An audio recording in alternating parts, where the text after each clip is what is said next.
Assalamualaikum warahmatullahi wabarakatuh. I stand before you with honor before this August audience. And I'd like to thank the Honorable Chairman of Head Foundation with all members and the Honorable Chairman of the Advisory Group and all members and fellows, distinguished speakers, ladies and gentlemen. In my talk, I would like to discuss about the challenges faced by Indonesia in improving the rights of the children. This has been ratified by Indonesia, the UN Convention on the what we call Convention of the Right of the Children. This convention is very important for Indonesia. And then we follow that significantly. We follow through many regulation, including the national law and regional law. And then I would like to discuss with you how we embark on addressing the early child care and education.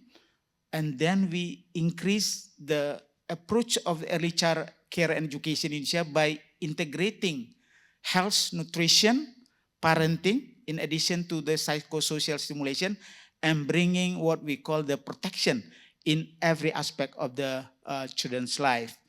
And then I'm going to touch a little bit about the nutrition condition in Indonesia, and finally, how we face the problem in the learning outcome of the Indonesian children.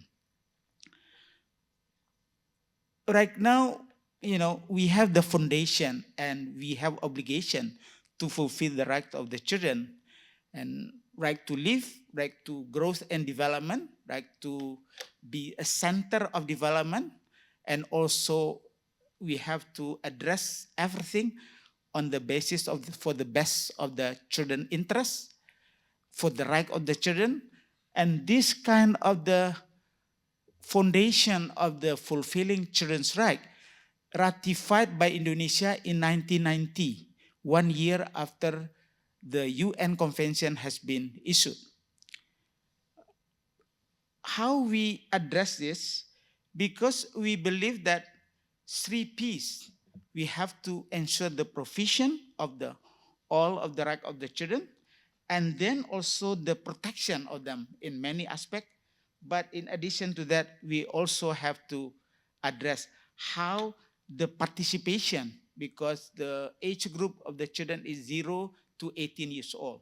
So according to their growth and development, we have to address, can they participate in every decision making affecting them? We also realize that how we move from understanding the issuance of the CRC in 1989, and then we follow directly the guidelines by UNESCO through 2 times convention on what we call education for all movement in 1990 in Jomtien, Thailand, and then in 2020 in Senegal, in which, the expanding and improving comprehensive early childhood education and care, especially for the most vulnerable and disadvantaged children. This is message very clear to every country member of UNESCO. And then our president is one of the 3 leaders preparing for sustainable development goals. And again, the goals number 4.2, reminding us that ensuring that all girls and boys have access to quality early childhood development, care, and pre-primary education so that they are ready for primary education. Following this, we developed the law, we developed the presidential decree, and then we realized that we are quite successful in embarking on improving the access for the primary school children. We are now universal, and then for junior secondary, almost universal, and then for senior secondary, still like about 20% of our kids are not completing the senior secondary. But the most problematic in education for Indonesia right now is in higher education and in ECCE. For higher education, our participation is less than 40%. In ECCE is less than 37%. So this lead to the condition that we think how our productivity are being affected. So then our income per capita not as good as our neighboring countries. We are trying to improve the participation of the ECCE Indonesia. We have quite successful in the last 5 years, improving from 40%, because in Indonesia we have 2 ministries responsible for ECCE. One, the biggest, is Ministry of Education and Culture. The second one is Ministry of Religious Affairs. 10% of the participation contributed by all institutions below or belong to the Ministry of Religious Affairs. So by 2023, we have achieved almost 50% participation for 3 to 6, yeah. But now would like to increase, and hopefully by next year, we will embark on the compulsory ECCE at least 1 year in Indonesia. Who are attending the ECCE in Indonesia? Right now, 6.7 million of Indonesian children attending ECCE, regardless of the quality, yeah, but they are there. And then almost 95% of the contribution coming from private sector. Less than 5% of the access being provided by government. So the role of the private is very, very important. Luckily, the fairness or fair access between male and female are quite being ensured in Indonesia. So no different access between male and female for ECD. We also realize that how the total number of teachers, almost 7 million of children attending the ECCE, and roughly around 700,000 teachers of ECCE. So most of them are female. Yeah, we have 4 types of ECCE in Indonesia. One is kindergarten. Second is what we call playgroup. Third is daycare. And then the fourth is different type of local uniqueness of the ECCE provision. We also realize that almost 25% of the ECCE unit are not being accredited yet. So the quality is really limited.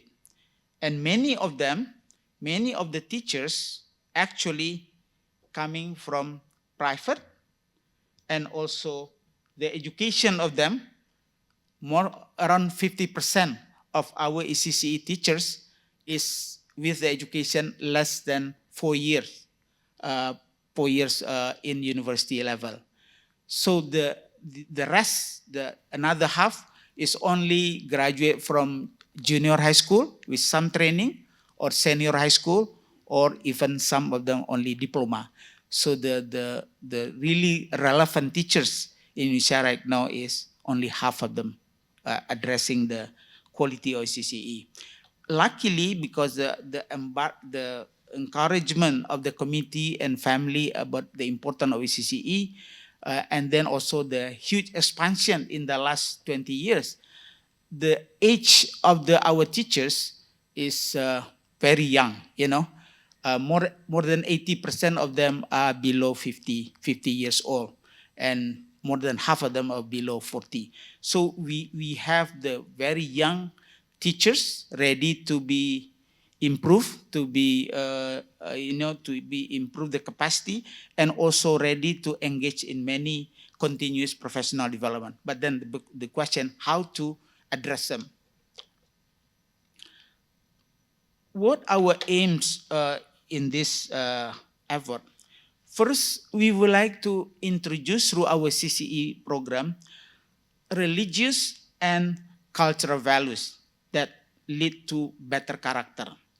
Second, social and language skills. Third, emotional maturity with different type of the activities.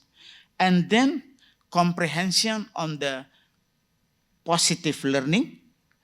They are eager to learn, they are eager to socialize, and also development of motor skill, and also self-care and cognitive maturity.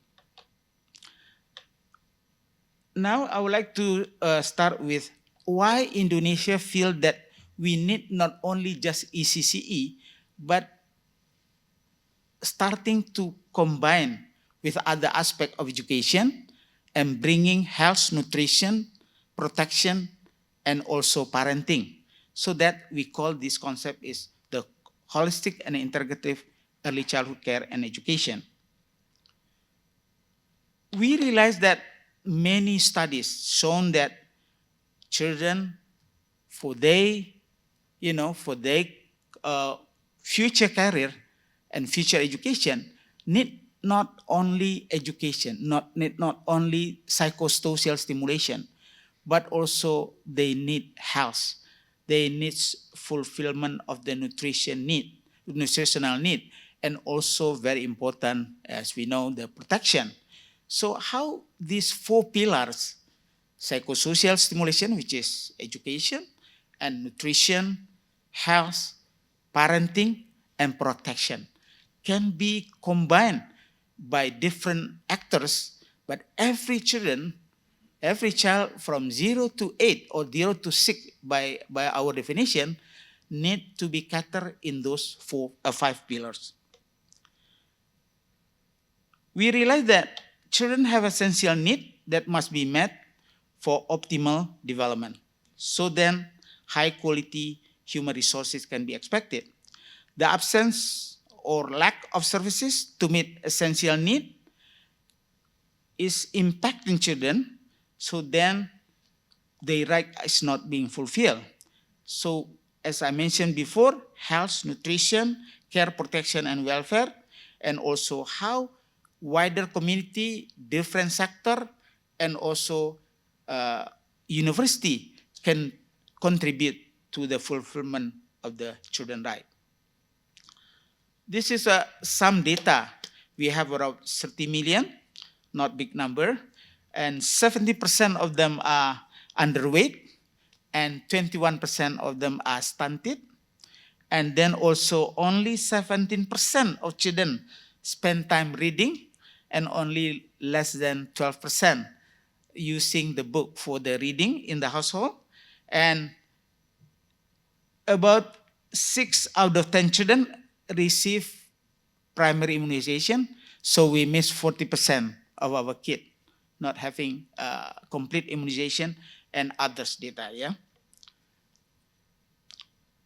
So then how we convince the government, how we convince the parliament, the combination is necessary. Combination is important because many studies, including by the Nobel laureate, showing that the correlation between outdoor school factors and the gap in children's academic success is interlinked with the healthcare and nutrition. Access to healthcare and nutrition highly impacted children on their journey capabilities and gap to reach their academic success compared to children from low socioeconomic status. In many countries, ECCE services have been integrated with healthcare, so children with growth and development problems can be addressed accordingly, including children with special needs. We also realize that healthcare program for children and parents integrated into ECD can lower mother's anxiety and elevate mother's parenting and children's health quality. This Heckman is one of the Nobel laureate focusing on the importance of ECCE.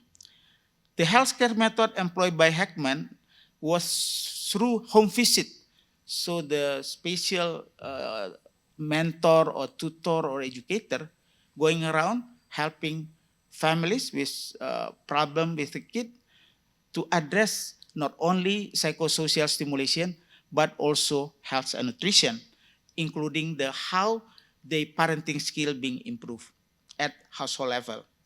But also we realize that at the school level, the understanding of the school system, teachers, uh, manager of the institution, the importance of always connecting with parents.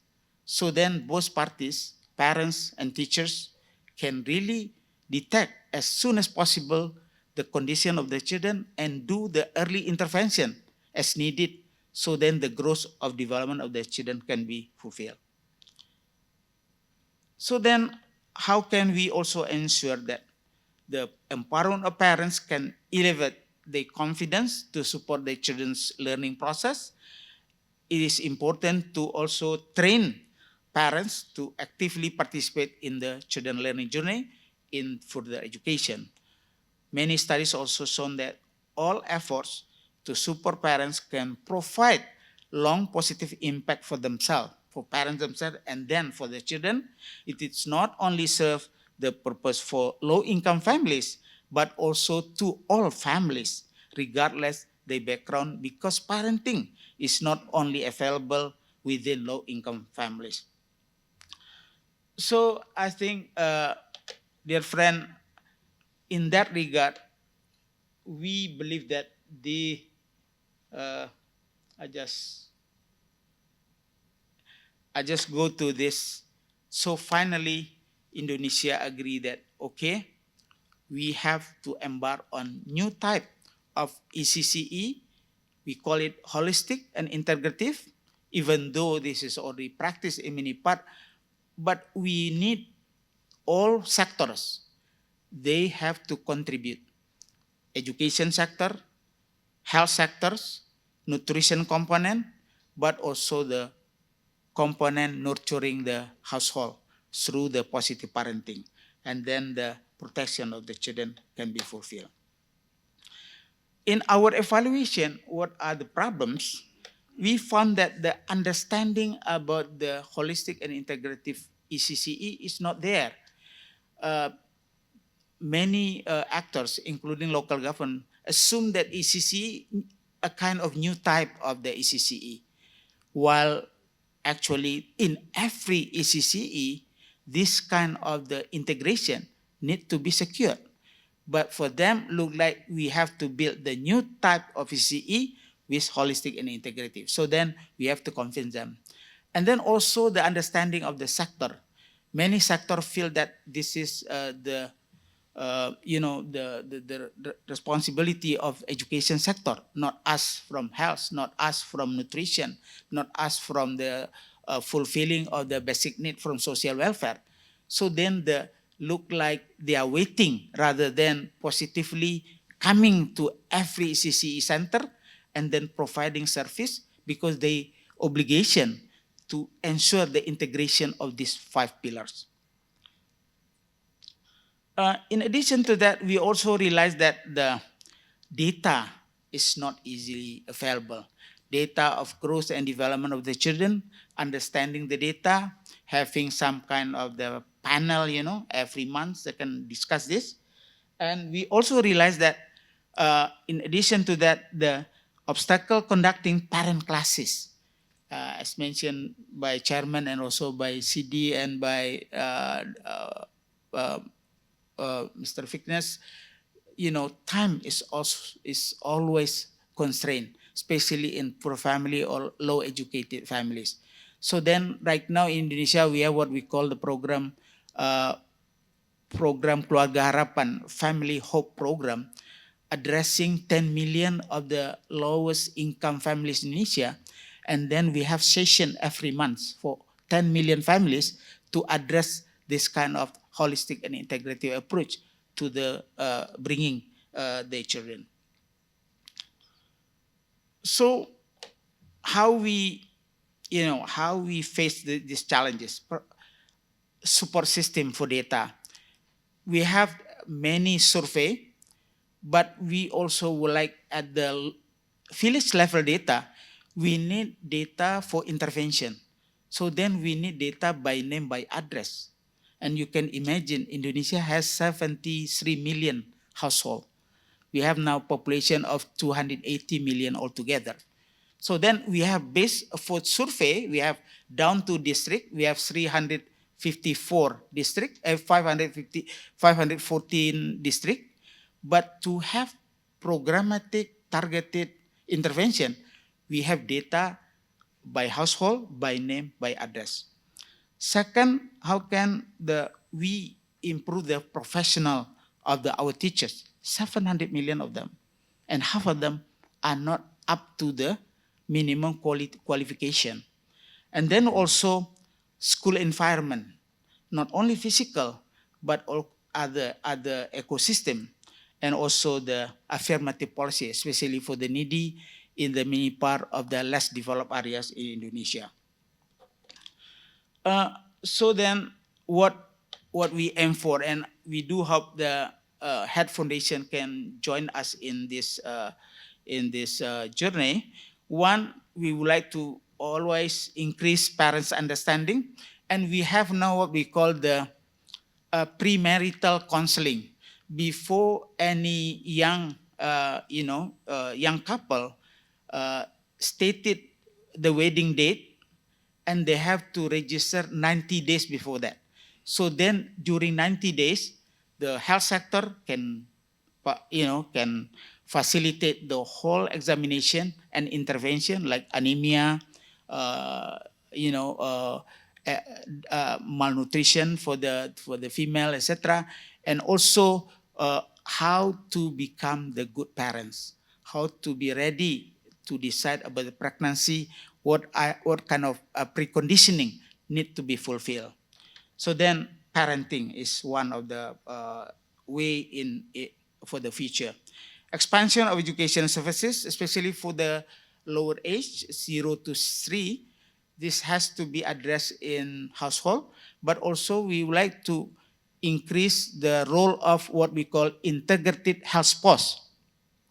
We have 75,000 villages all over Indonesia, and then in total we have what we call integrated health posts run by community, by health cadre for the community, and in total we have around 250,000 integrated health posts. So we can bring psychosocial stimulation to this 250,000 integrated health posts, which is mainly for nutrition and health concerns before, but now we would like to integrate. And then we would like to increase the competence and qualification of ECCE teachers, as I mentioned before, and ensure that ECCE unit that have not been registered, because right now the government start giving a block grant to every ECCE center. So if they are not being registered because the connectivity, etc., they not being put in the data to receive this operational block grant. So we now try to ensure to cover them together. So then also the coordination from the top to village government, especially in village government, when the village head can ensure the 5 pillars are being done together. And then responsible ministries need to be in close cooperation, and also how the coordination, not just Ministry of Education, because we have also Ministry of Religious Affairs, but also Ministry of Social Welfare, and we have the coordinating minister for Human Resources Development in Indonesia. So then hopefully providing parenting class, monitoring children growth, but also children development, and coordination with other agencies, and then also implementation of what we call habituation of the healthy, clean and healthy lifestyle for the kid, and then also how the providing children with supplementary feeding when needed. And now our elected president promised to have the meal for all Indonesian, and we do expect that start from the pregnant woman, and then 1,000 days, and hopefully go to ECCE. And this will be the very cost-effective intervention. Now, I would like to move to how we face the challenge for the nutritional status of Indonesia. Ironically, we are part of the G20. You know, we are proud of seeing our president sit down with US president, German chancellor, etc. But in nutritional status, our league is African countries and South Asia. So different picture. In economy, we are big 20, but in nutritional status, we are now in the paria country. Yeah?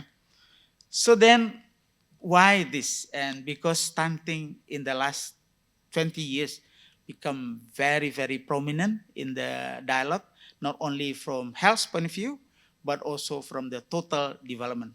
Because in the context of human development, stunting refers to impaired growth and development that children experience as a result of poor nutrition, repeated infection because the immunization is not well covered, etc., but also uh, inadequate psychosocial stimulation. So the merging between education and health is very important.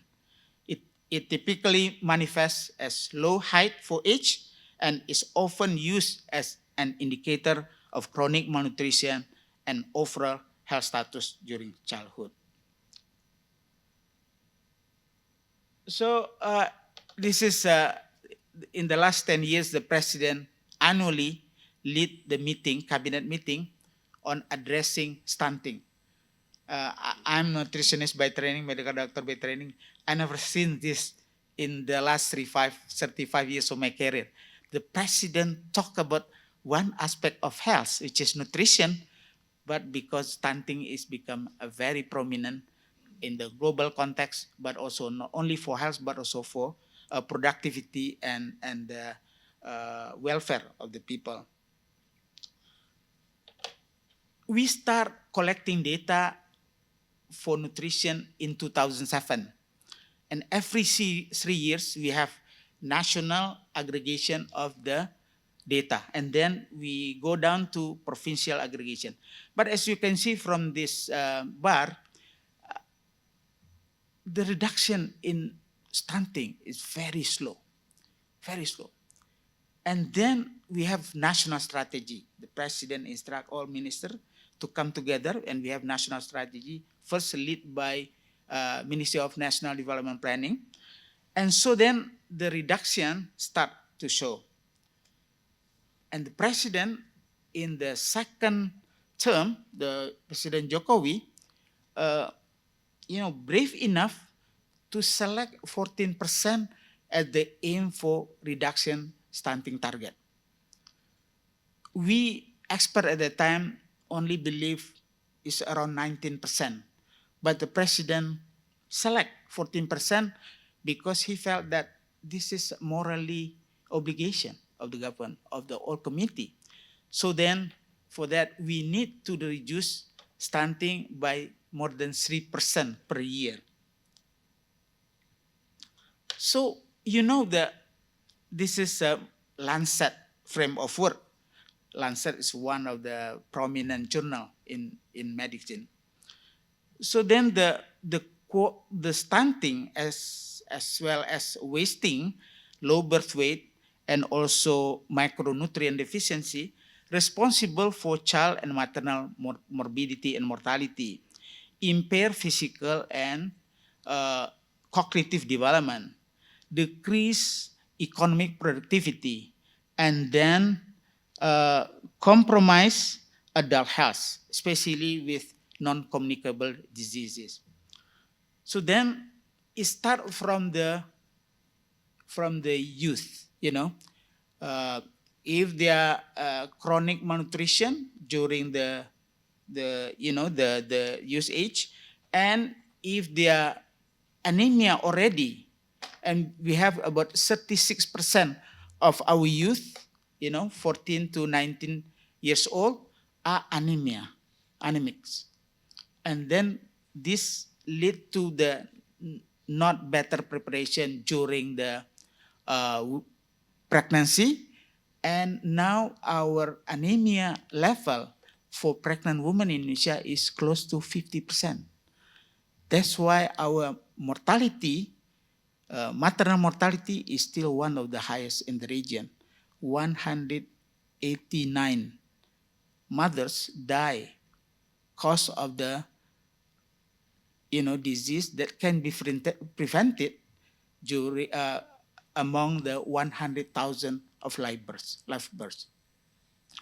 So because of that, we see this is not just simple indicator, is bring up all actors together to address them. And because of them, we realize that we don't want the school failure for our kid because the their brain is not developed. We don't want the low productivity because their bone and muscle is not developed. We don't want the chronic and also the risk of the the non-communicable disease. Now, cardiac disease and also stroke, diabetes mellitus, and also cancer is the four largest,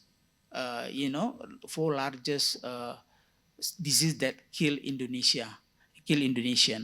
And I think our national health insurance facing huge problem because of the cost is increasing significantly. Now, how can we bring that? Everybody should understand. If they not taking care of the kid will impair their cognitive development. They will have lower educational attainment. Their future productivity will be reduced. The future earning of individual, of household, and country will be affected. And then the transfer of poverty from one generation to the next generation will be continued. And we don't want that. And stunting can corrupt 10% of our national GDP. So, do we have the intervention? Yes, it has been there for almost 30 years. We don't need the new intervention. And the government has been trying to do that in many parts of the world. But the low coverage and low compliance, these two aspects. And the coverage, for example, our iron tablet supplement for pregnant women, we have 4.8 million pregnancy every year. We purchase 4.8 million tablet times 90 tablet per woman. We drop it to the household and 20%, lost in the process. But the consumption is only 36% of women receive that tablet, consume that. That's why our anemia is still 50%. So this lead to the big question, maybe Head Foundation can also help us. The behavior change communication, very, very important. Behavior change communication is not as up to standard right now in Indonesia. We are still not sure who will do that, how we empower them, what kind of the teaching method needed, and also which study program at university produce them. Do we need to combine to nursing? We need to combine to the nurse or to public health expert? We are still working on that. So if we can have the optimal maternal nutrition during pregnancy with this kind of intervention, and also infant and young child feeding, and also addressing special condition when they have the chronic malnutrition or severe acute malnutrition. So then I think it's not easy. We have to lobby agriculture and food security, food ministry for food security. We now working in early child development from education sector, but nutrition need to, to convince them the importance of early child stimulation for the benefit of the nutritional status. Women's empowerment very important, and also family planning services still, but again, social safety nets to ensure that for the lower 40% of the poorest part of Indonesia have the basic need to be fulfilled, and water and sanitation and hygiene. This is also very, very important. Luckily, we are now bringing the not only government but also business entity. We are bringing academician from university. We are bringing media and civil society, and then hopefully we can have also international partnership. So 6 pillar: government, civil society, and also private sector, and also the media and academician.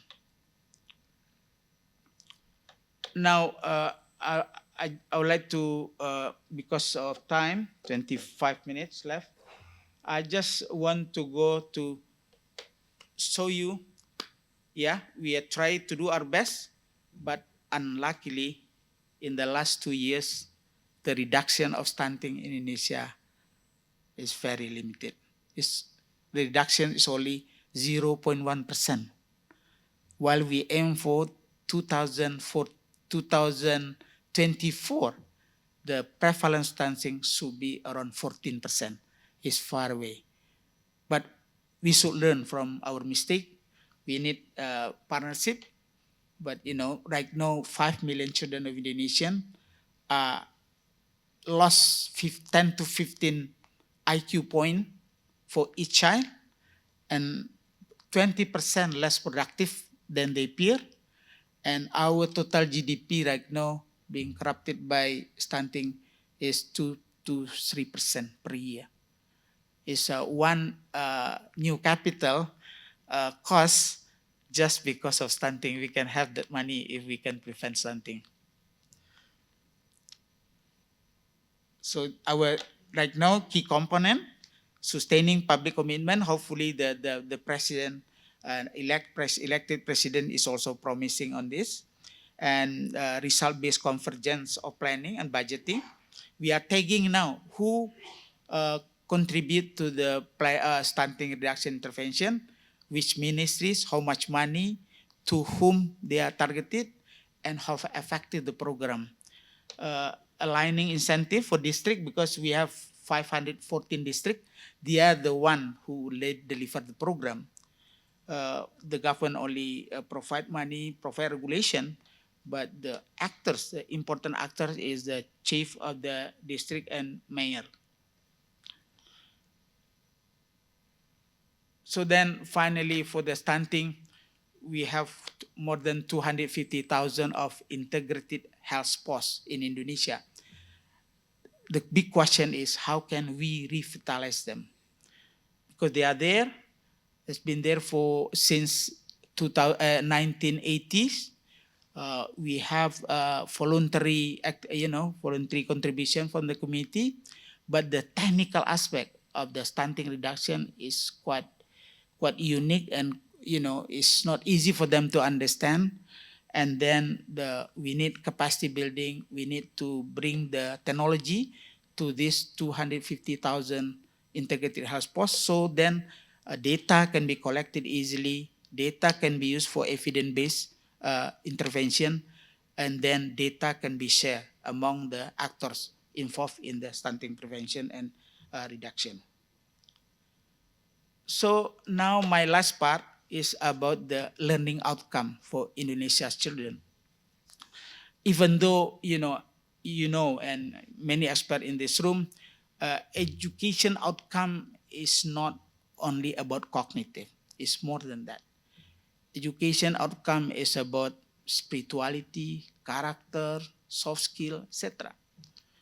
But for comparing our achievement in Indonesia on cognitive aspect, we still participating in the OECD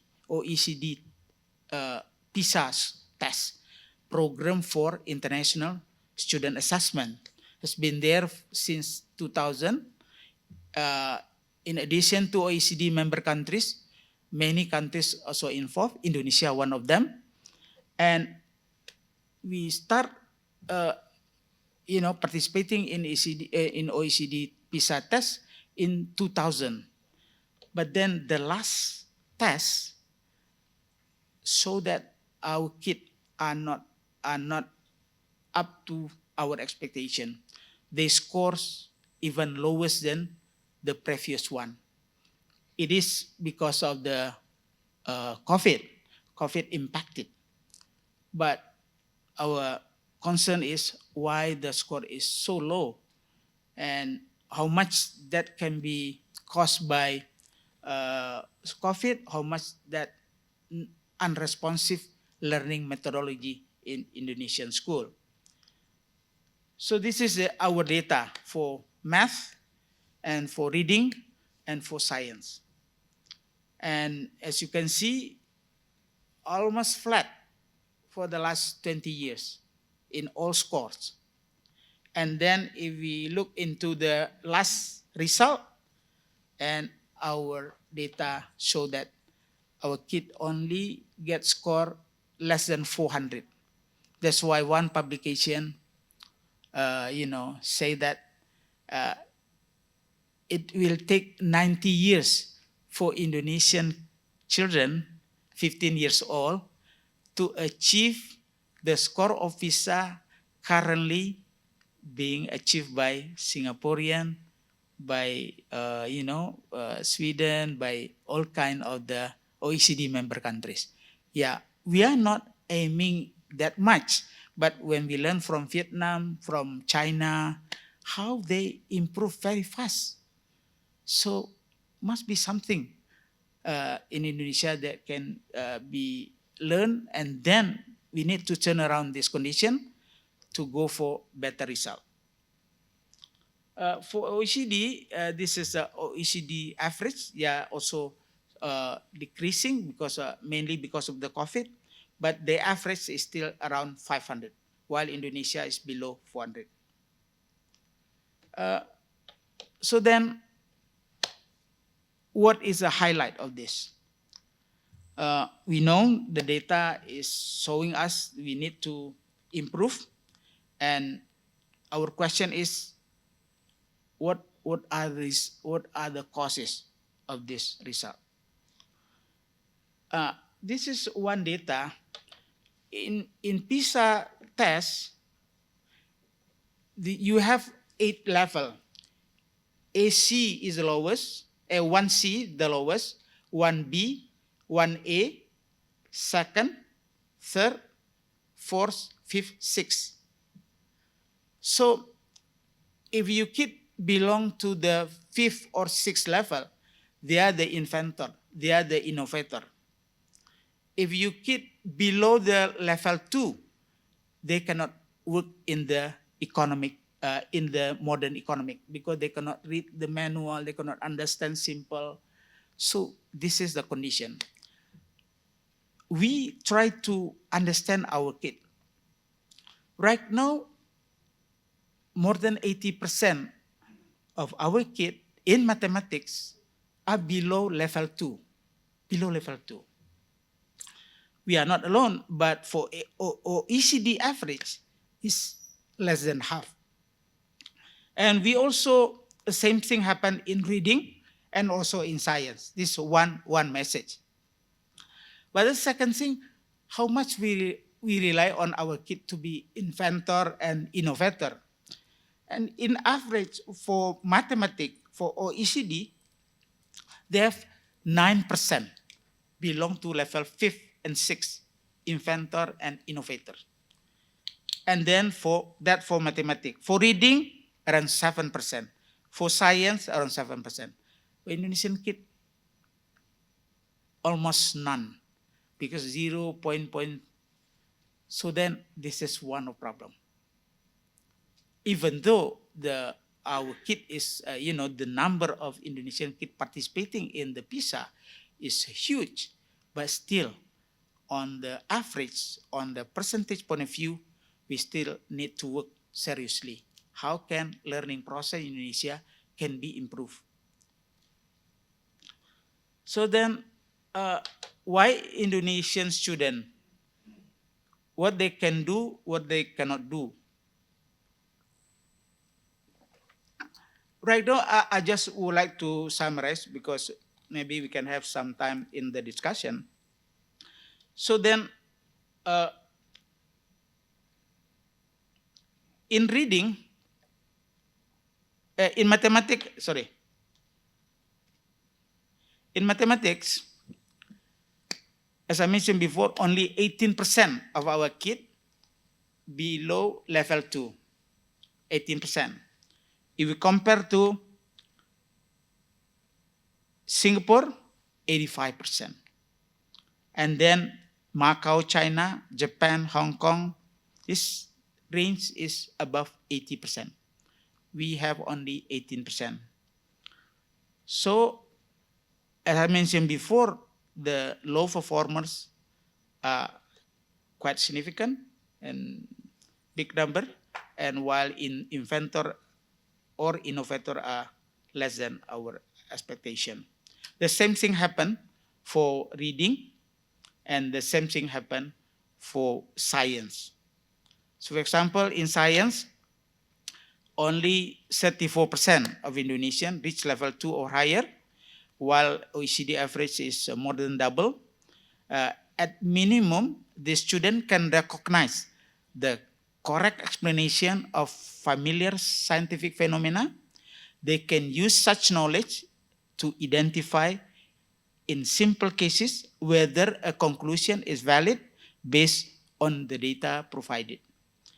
In Indonesia, almost no student were top science performer, meaning they were proficient at level 5 at C. This is a top performer.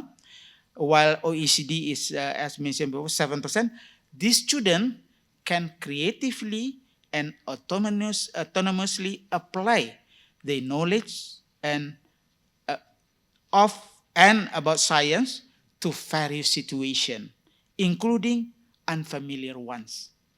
So this is we expect as outcome of our learning process. So then we do need to compare. Do we spend more money for education? We have achieved 20% of our national budget, government budget, dedicated to education. This is by constitution. But the question is the effectiveness, efficiency, and also the fair distribution to the needy is still being challenged.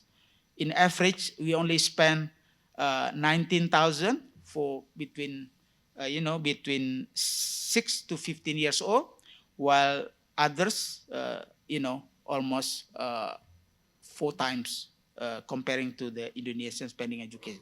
Even though money is not always assured, that the quality education will be achieved.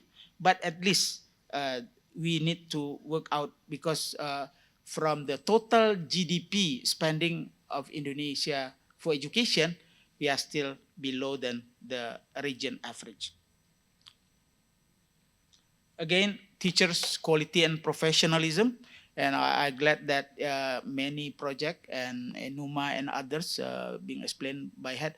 I think this is what we need. But you can imagine we have 60 million students all over Indonesia, catered by 300,000 schools, starting from ECD to senior high school. And then we have about 4,500 higher education institutions. Cater about 9 million, close to 9 million university students. We aim for participation increase from close to 40% right now at higher education level to at least 75%. So meaning that we almost double the student body from now on to 2045, 100 years after our independence. Yeah. So then, in conclusion, because I like to have some discussion later on, how we address this, because we know we recommendation for improving how the PISA can be improved. One, I think the curriculum. Bu Dewi is one of the expert. Bu Ella here is also expert in ECCE curriculum. Pak Didi, former Secretary General, the second man in our ministry, and also Pak Rector, very knowledgeable on this issue. But I think curriculum need to be adjusted. And luckily, our minister right now is simplify the curriculum, reducing number of subjects, and also making sure that teachers do not have to complete the all subject, need only to complete the core curriculum, which is much more simplified. So then the student learning can be enjoyable, and also focus on individual learning, differentiation, and a lot of reflection by teachers can be improved. So then the second, fulfillment of the number distribution, and also the capacity building and continuous professional development of our teachers. And in addition to that, we would like also to ensure that how the increasing contributional professional development of teachers, but also principal and supervisor. And I think Bu Dewi here, she is coming from the school leaders association. Right now, we are always struggling about who will be the good candidate for the principal. Before we have to have gone through learning from NIE, we have certification for principal. We have talent scouting them, put them in the deputy for principal, and then observe them, and then go for special trainings, 3 to 6 months, dedicated to how to become instructional leader. But now it's changing. The new minister, Mr. Nadim, believe that if they are good teachers, they can be good principal. So then Nadim developed what we call guru penggerak, or teachers as agent of change, 200,000 of them out of almost 4 million teachers in Indonesia, 300 million coming from Ministry of Religious Affairs in the general school, and around 900,000 coming from Ministry of Religious Affairs. So out of these 400 million teachers, 200,000 are being talent scouted and nurtured, and then improving their capacity to develop themselves and develop the peer in the association of the peer. And in this aspect, I think we are on the right direction. However, the challenge is how to convince the local government the importance of the continuous professional development of teachers. Because for local government, the indicator for their re-election is something tangible. Building, computer, dormitory, and very minimum. It's not easy to fight for the quality budget, budget for quality improvement.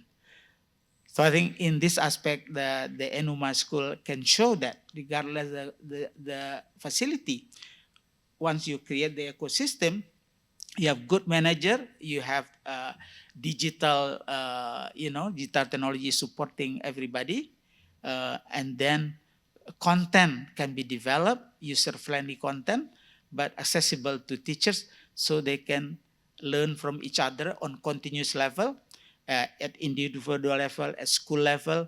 And then in Indonesia, we have also monthly meeting of the classroom teachers for primary, and monthly meeting of the subject matter teachers. So science teachers, English teachers, they have the obligation to meet every month. However, the content, the management of that meeting is not up to the expectation. So maybe NIE can also review this, because it has been there for the last 40 years.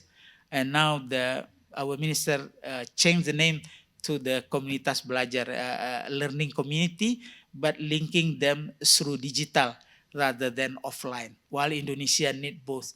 You need the online, you need also offline meeting.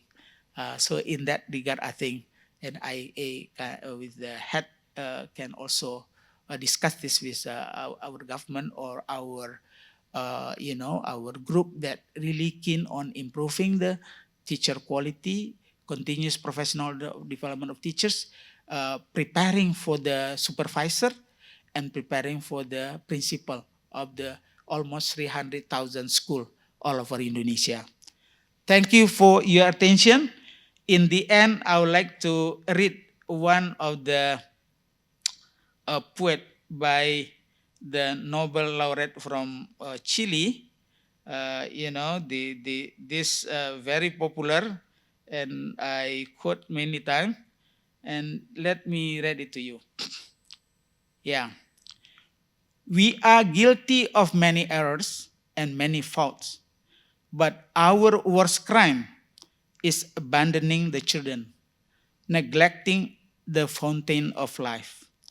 Many of the things we need can wait, the child cannot.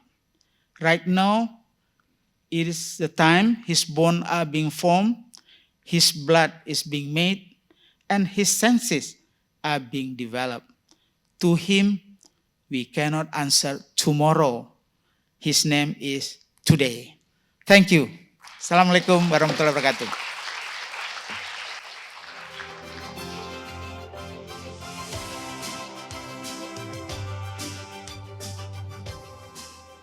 Thank you, Prof. Fasli, for the insightful sharing. We will now move into the fireside chat and Q&A. I'd like to introduce the moderator of this session, the HIT Foundation Director of Operations, Vignesh Naidu. Vignesh, please.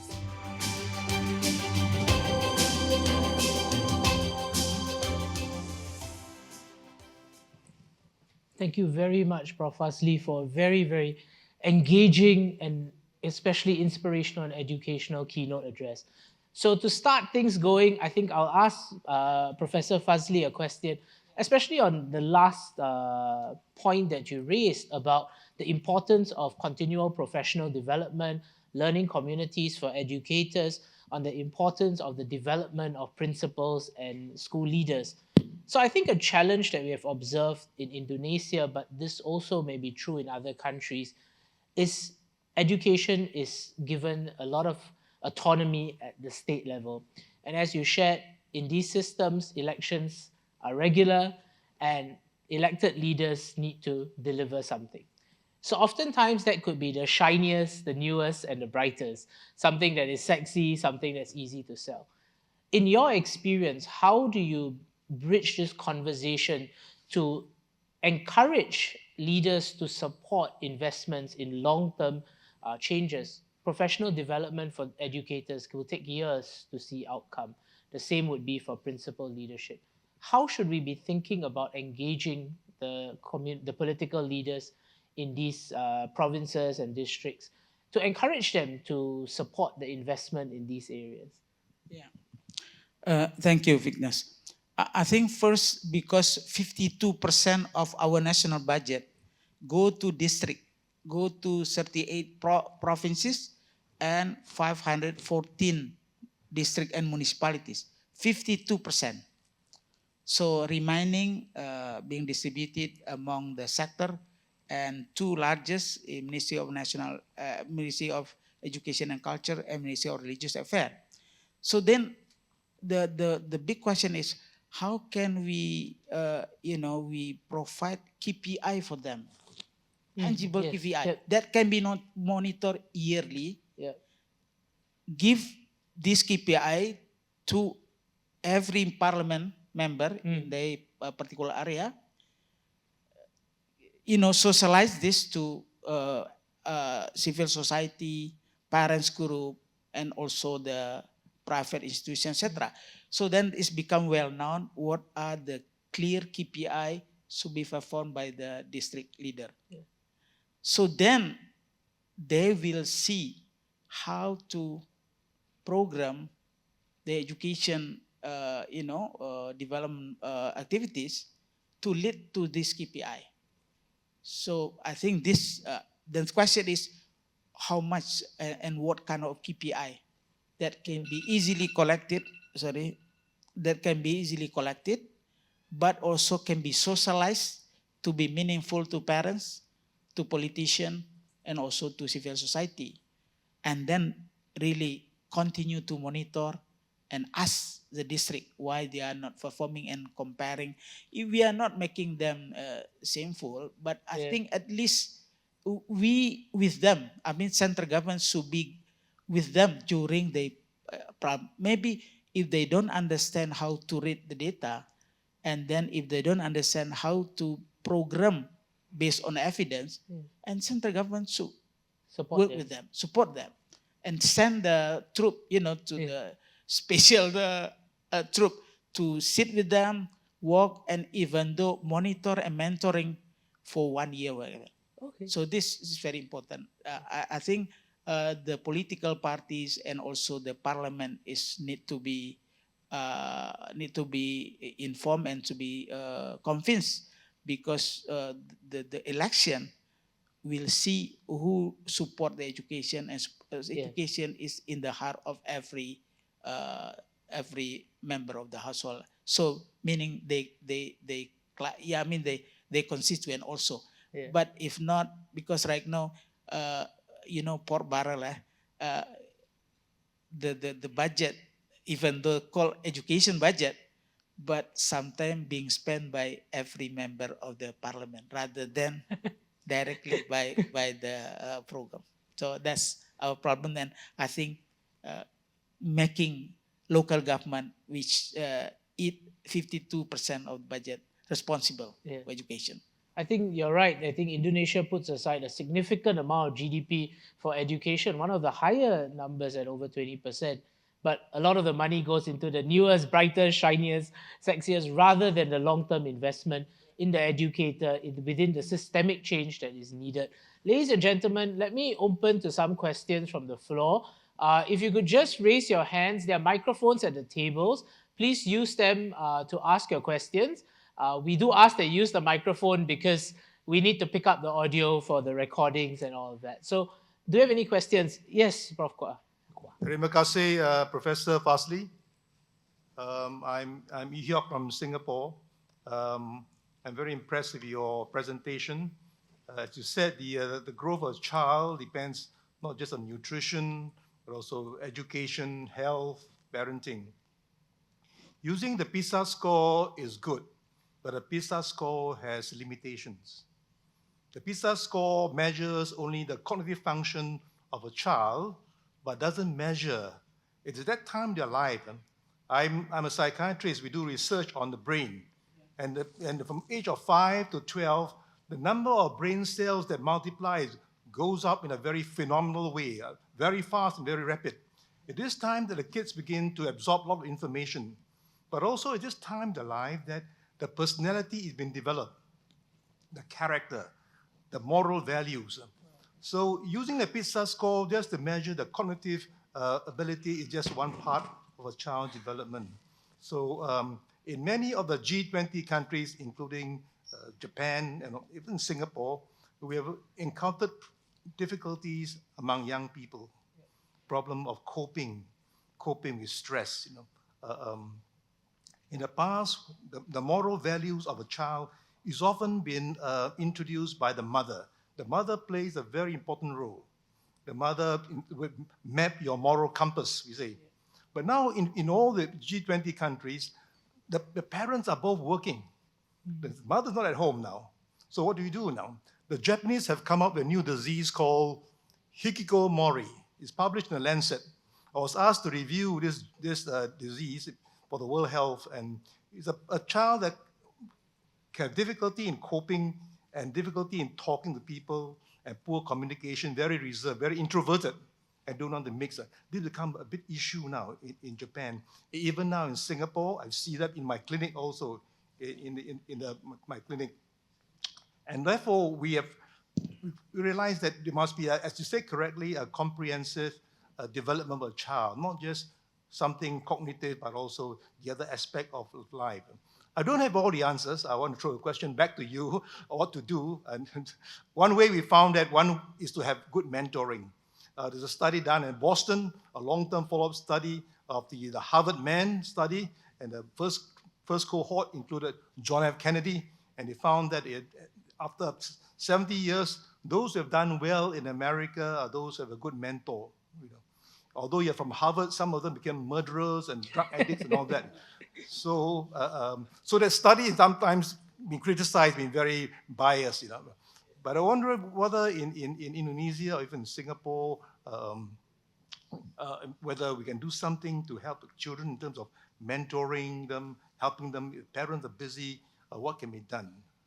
Thank you. Thank you, Dr. Guan. Thank you. I think you speak very clearly and accurately, and I couldn't agree more with you. That's why in Indonesia right now, we try to fine tuning our assessment, and then the assessment lead to the learning strategy. Yeah. Before we have been practicing rote learning, so then every the following the direction, and also remembering is one of the most important learning process in Indonesia, and it end up with a high stake exam, passing or not passing. So then we find out this is not the appropriate way. And then luckily the minister, the current minister, was able to to scrap the high stake rote learning at the end with the high stake national exam. No more. It's now the passing or retaining is depend on the school decision. But what we learn is how can we change from remembering or lower order thinking skill to higher order thinking skill. So analytical thinking, creativity, and also ability to come up with new idea, etc., is part of the learning strategy right now. So it's not only rely on cognitive, but also embedded the soft skill there. Second is character. Now we try to also examine the character. So in our annual exam, in addition to the trying to measure the level of thinking in the test, referring to the PISA actually, but we have developed our own test for that. We do it annually, representing school, so school can analyze these three things. One is cognitive ability, lead to higher order thinking skill. Second, on the character, how much the children show with affection about values. And then we also survey the ecosystem of the school. So these three things I think is quite important. But we do need, maybe one day, Chairman, maybe head can also discuss this very important topic. How do we, come up with a better indicator for the learning outcome in totality, not only in cognitive aspect, but in totality. And I think cultural values also show that there is significance, even though some of them need to be avoided. But I think many countries struggling with this. So, Chair Ho, maybe we can have, and invited the psychologists and others to discuss this, because Indonesia is still struggling. How can we combine the learning outcome that really preparing them for the more comprehensive, skill for the future, not just cognitive, which is measured in the PISA.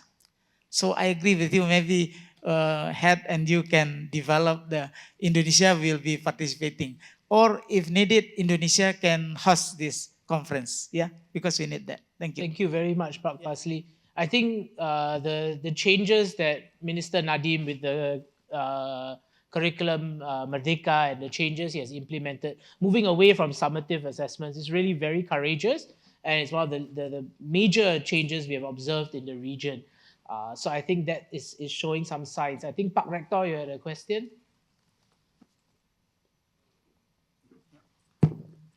Thank you, Prof. Fasli. We join to committee, what we call university link for the stunting. As you said about the education, we all agree we need to talk about the present, and the future. Then the part is not separate. We must be make present and future must be relevant and continuously. It is must. We cannot separate present and future for the education. So as you saw the data from case of Indonesia in education, I think if you agree, I conclude for the three obstacles in Indonesia, case in Indonesia for the education. The first one is about the structuring and authority for the state's government of Indonesia in the region, for kabupaten kota, province, and state, state of state.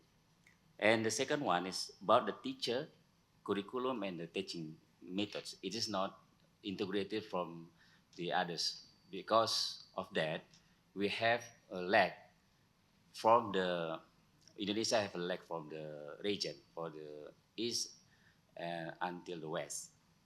And the third one is about infrastructure. This is a lag two from the Java island and the outside of Java. So if the three obstacles, you focus in one term about the nutrition. It is more important, the basic important to make our students in Indonesia to have the quality improved for the higher education and the innovation for Indonesia. I just want one question about you, about the terminology president elected, free meal. Is this correct? If you agree, free meal is about the nutrition, or free meals is only that the symbolic to learn that the president elected knows about the fundamental of the problems in Indonesia. It is about the nutrition. So many other obstacles, structuring and authority, teachers, and then curriculum and learning methods, and the infrastructures is not important for the 5 years more. Thank you, Pastor Propasi. Thank you, Thank you. Mr. Fitness. Thank you very much.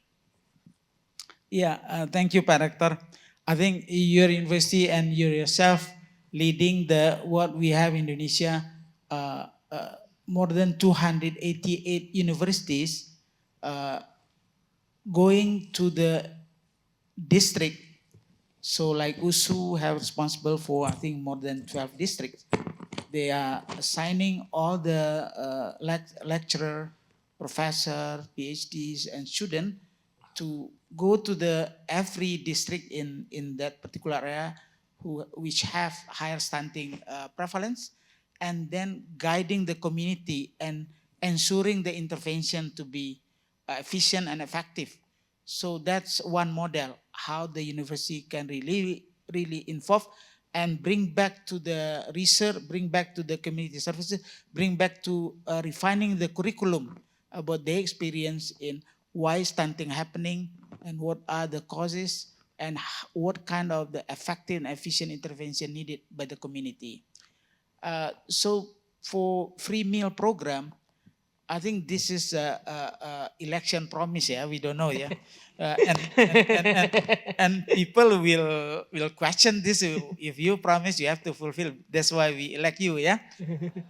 But I think the cost is quite significant. In early calculation is around 340 trillion rupiah.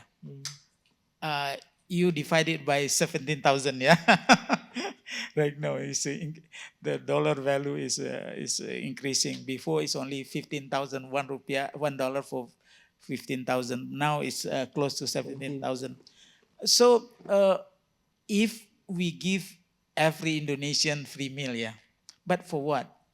But I think the elected president refined the message. This only for the needy from nutritional point of view. So then I think the concept now is focused on the pregnant woman. As I mentioned before, 4.8 million pregnant women every year. Some of them are very rich, they don't need this. Yeah. Let's say 50%. So we are talking about 2.4 million that need to cater and bring all of services to needed by pregnant women and monitor the growth of the weight of the woman and growth with with the aim for growth of the baby in the womb. So that one target group. Second is during 1,000 days, after delivery, and then two years after delivery, we have 6 months for exclusive breastfeeding. But right now, our coverage of exclusive breastfeeding is only 60%. And the more you are in the village, the lower your coverage of breastfeeding. So then the question is, if we cannot convince them, be ready to, when they go to what we call the supplementary feeding for the breast milk, we have to go in full scores, providing better from protein point of view, especially for the animal protein, including fish. Yeah. So, yeah. And then appropriate calorie because Right. growth need calorie. And then using local context and local content with local context, local values, etc. So I think we have for 2 years, 2 times for, let's say, some of them are, dying during the process. So if we calculate 2 times 4.5 million, so 9 million, Yeah. if we cover half of them, that's already, Success. yeah. So then how to target them, how to ensure what kind of material to be purchased, where.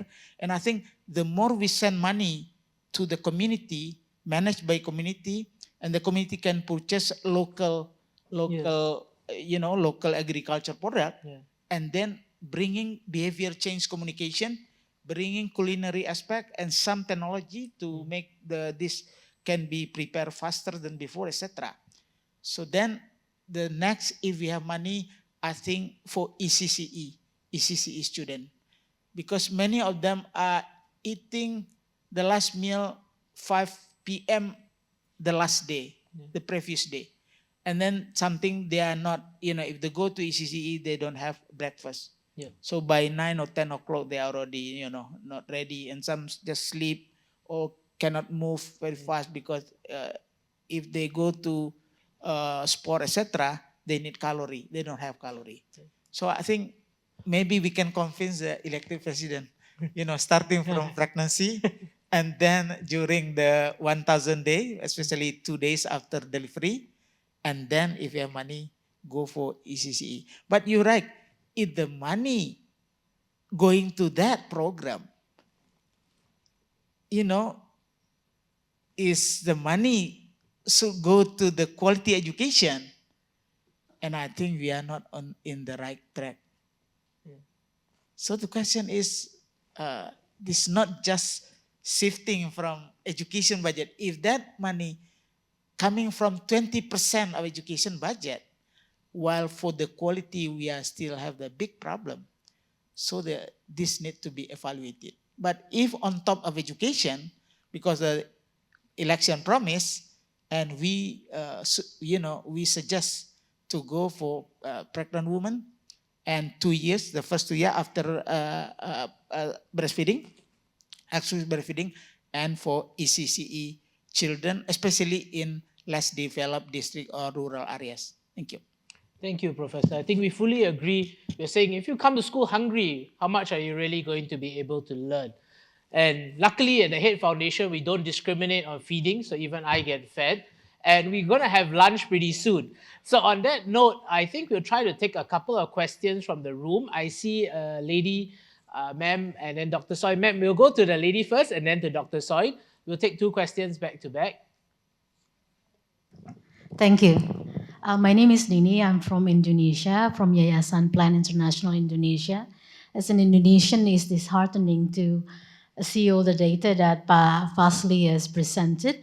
But nevertheless, I think this forum also, well, I'm not, a disclaimer, I'm not a professor or anything like that. I'm probably representing practitioners because Plan Indonesia is an NGO focusing on child rights. So part of that is also stunting prevention program and education. But I thought it's also to share with you some of the examples from the field, what works in the field. We work mostly in the eastern part of Indonesia, but overall in 11 provinces. So including in East Nusa Tenggara, where the stunting prevalence is very high, highest in Indonesia.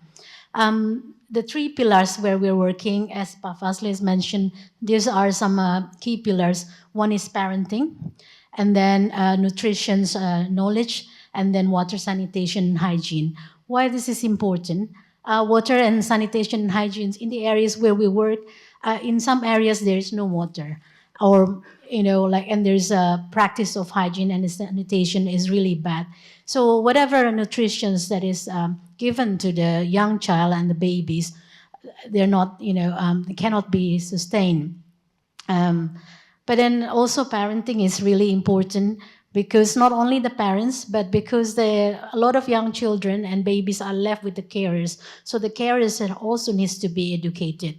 And fathers, so we always think about mothers and mothers as main carers, but fathers is also important. We have a program targeting fathers, so fathers class, where the fathers are taking the kids to the clinic on the first month, and then the second month, the mothers. So the fathers then engage in understanding that decisions at home in terms of allocation of the budget is really important for the child's nutrition benefit as well. The other thing, I think, building communication and then changing the behavior, that's really important, because a lot of programs in stunting, for example, is really top down. So a lot of government program, etc. But then it is not owned by the parents, by the communities. They don't feel that it is important to change the nutrition or change the practice in hygiene and sanitation unless we tackle that, unless it is important for the families. Then I think it would be useless. It's just money down the drain. It's a big program from different institutions. The other thing is, I think it's positive also that in Indonesia, at the village level, they have government budget that can be allocated. So what we're doing is that we are monitoring how the budget has been used, also for stunting prevention and reductions. We facilitate roadmap for stunting prevention and reduction in 21 villages. We have 26 villages in total where we have a pilot project. And the result has been a decrease of stunting prevalence 4.15% in the last 2 years. So this is, probably still low, but still higher than the 3% at the national average. One last thing that I would like to also share is the importance of engaging with young people, especially in preparing them to be parents themselves. Because in where we work, normally the first age for the first pregnancy is 20 years, even younger than that. So really education before they even become parents, before they even get marriage, that's really, really important. So I hope we also have a chance to explore some of the progress and good practices, because yes, there are problems, but let's also think about solutions and how we can share good practices and then maybe replicate in the contexts that are relevant.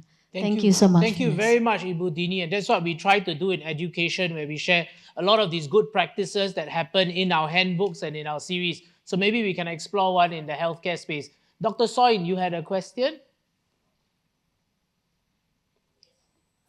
Hear me? Sorry. My question is in relation to parenting. I was wondering, what is the divorce rate in Indonesia, and whether any study has been done to correlate the educational success of children to divorce? Would you know this offhand, Pak Fasli? Yeah. Every year, the 2 million couple got married in Okay. Indonesia every year. Uh, the divorce rate is around 200,000 per year. So it's increasing. But I don't know if the study has been done about the relating the divorce with the outcome of education or the future role of the the children. But this is a very good start, the very good idea to be follow up. Thank you. Yes, I think there have been studies in other communities which sort of correlate, couples' divorce rates and its implication on the child's well-being and education. Ladies and gentlemen, I'm also quite sensitive of the fact that we are quite quickly approaching lunch, and I'm the one literally sitting between you and lunch. So I know that's always not a pleasant feeling. But Fasli, before we end, I want to ask you one question. Bring it slightly back towards a bit more of the education. And here I recall you sharing early in your presentation that only under about 12% of students use books in their homes and about 17%. And literacy has always been a very pressing issue. Maybe could you share some examples of how, because if basic literacy and basic numeracy is not addressed early on, the long tail problems that come with that. Have there been experiences or best practices that you have observed in Indonesia in both these areas that we could learn from? Yeah, I think I was involved in the Australia funded project, what we call Innovasi. This project tried to ensure that the literacy and numeracy is achievable and meaningful in the elementary school. So then we work in NTT, East Nusa Tenggara, West Nusa Tenggara, North Kalimantan, and we learn from the best practices from East Java, because Java, yes. Doing better. So then we combine them, we bring them together. So then what we learn first is important ECCE, because if you are not going to ECCE, you don't have any experience, and then your literacy and numeracy will be lower, and you are not ready. Yep. So then hopefully if we embark on 1 year compulsory ECCE, that will help a lot, hopefully with quality. Yeah. Second, the way we teach at the first primary, the first grade in primary and second grade, first 2 grades, with the assumption that the kid, when they enter the primary, they should literate and numerate, So then a lot of how do you call the bimbingan belajar, tuition? The extra class. Yeah, the parents, rather than bringing the kid to ECCE, they go to this group that offering literacy, numeracy, but by drilling. Yes. And they pay that, So that led to, unsuccessful literacy and numeracy level by the 4th year of primary. Okay. So then we changed the curriculum. Right. We change the strategy at the first grade. No more assumption of the literacy level that they can read and write. Bring them as it is, Yes. No test, no more test. Right. And developing the book, the appropriate book, big book, appropriate book at the first grade, because it's very important. And not too many books actually appropriate for the this level. Yes. So then we realized, and we produce, like in North Kalimantan, they produce more than 500 local books, but with local language, with local context, and read by students before they go to Indonesian language. So I think this is one model that go for ECCE with quality, but also transition from ECCE to primary is important, and changing the curriculum and the way the teacher at primary addressing the first 2 grades of the primary school. Thank you. Yes, thank you. Thank you very much. And ladies and gentlemen, please join me in thanking our keynote speaker, Professor Fasli Jalal, for today's keynote. Professor Fasli, thank you very, very much.